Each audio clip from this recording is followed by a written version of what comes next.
Hi friends, Telangana రైతన్నలకు, ఆంధ్రప్రదేశ్ రైతన్నలకు, ఇటు పెన్షన్ కోసం వేచి చూస్తున్న పెన్షనర్లకి, అదేవిధంగా ప్రభుత్వ ఉద్యోగులకి అందరికీ కూడా గుడ్ మార్నింగ్ టు ఆల్. ఎవరైతే మన ఛానల్ని మొట్టమొదటిసారిగా వీక్షిస్తున్నారో, ఎవరైతే ఉన్నారో ప్రతి ఒక్కరు మన ఛానల్ని సబ్స్క్రైబ్ చేసుకోండి. సబ్స్క్రైబ్ చేసుకున్న వెంటనే బెల్ అయిన గంటను ఆన్లో పెట్టుకోండి. ఇలా బెల్ అయిన గంటను ఆన్లో పెట్టుకోవడం వలన మన ఛానల్లో పెట్టే ప్రతి ఒక్క వీడియో మీకు నోటిఫికేషన్ రూపంలో అందుబాటులో ఉంటుంది.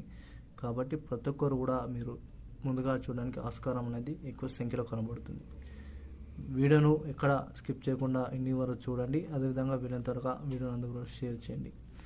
మరిన్ని అప్డేట్ కోసం మీరు ఎప్పటికప్పుడు మన ఛానల్ని వాచ్ చేస్తుండండి. ఎందుకంటే మన ఛానల్లో డైలీ అప్డేట్స్, అదేవిధంగా పెన్షన్లకు సంబంధించిన పెన్షన్స్, అదేవిధంగా ఉద్యోగాలకు సంబంధించిన శాలరీస్, వారికి సంబంధించిన డిఏ కానీ, పిఆర్సీ కానీ, ఐఆర్ కానీ, ఇవన్నీ కూడా మీకు ఎప్పటికప్పుడు వీడియోస్ అనేది అప్డేట్ అనేది మీకు అందించడం జరుగుతుంది. కాబట్టి ప్రతి ఒక్కరు మన ఛానల్ సబ్స్క్రైబ్ చేసుకుని వివరాలకు వెళ్ళిపోయినట్టయితే, పెన్షనర్లకు 12వ పిఆర్సీ అదేవిధంగా చెల్లింపు అసెంబ్లీలో ప్రకటన. స్పీకర్ గారు ఎవరైతే పెన్షనర్స్, అదేవిధంగా ప్రభుత్వ ఉద్యోగులు ఎవరైతే ఉన్నారో వాటికి సంబంధించిన 12వ పిఆర్సీకి సంబంధించి ఇన్ఫర్మేషన్ అయితే తీసుకురావడం జరిగింది. దీనికి సంబంధించి కూడా దాదాపు 946 కోట్ల బడ్జెట్ను ఈరోజు అయితే ఆంధ్రప్రదేశ్ అసెంబ్లీలో ప్రవేశపెట్టడం జరిగింది. ఇలా చూసుకున్నట్లయితే వారికి భారీ సంఖ్యలో ప్రభుత్వ ఉద్యోగులకు భారీ సంఖ్య ఊరట లభించింది.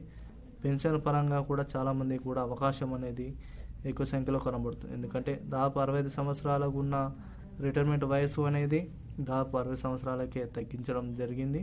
దీనివల్ల కూడా చాలామంది కూడా యొక్క పెన్షన్ అయితే రిలీజ్ కావడం, దీనిలో భాగంగా స్పీకర్ గారు ఈరోజు అసెంబ్లీలో తీర్మానం అయితే చేయడం జరిగింది.